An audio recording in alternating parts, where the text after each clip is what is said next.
এটা হলো বদরের প্রান্তর।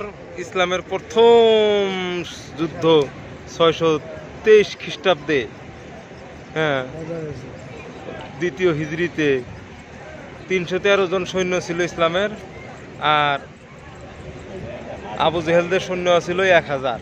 ইসলামের উট আছিল 2টা, তরোয়াল আছিল 2টা, আর বাদ বাকি সব খেজুরের ডাল দিয়া মানে ই করছে।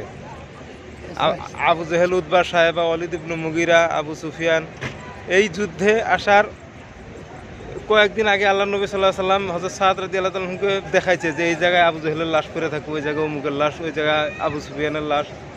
হ্যাঁ, তখন সাদ রাদিয়াল্লাহু তাআলা এই কথা কোয়ার সাথে সাথে আর মোটামুটি নেতা করে একটা পাওয়ার থাকে মানুষ বাড়ি করার। আবু সুফিয়ানকে নিয়ে আসলো।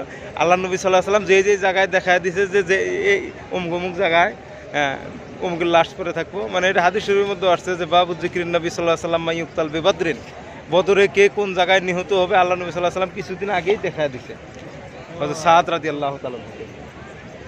আমরা সেই প্রান্তরে এসে উপস্থিত হয়েছি।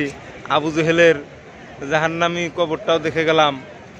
আল্লাহ রাব্বুল আলামিন তত সঙ্গে 14 জন যে শহীদ হয়েছেন তাদের মাগফিরাতগুলো দেখে গেলাম। আল্লাহ রাব্বুল আলামিন এদের উসিলা আমাদের জীবনে সমস্ত গুনাহ খাতা মার্জনা করে দেয়। সকলে বলে আমিন।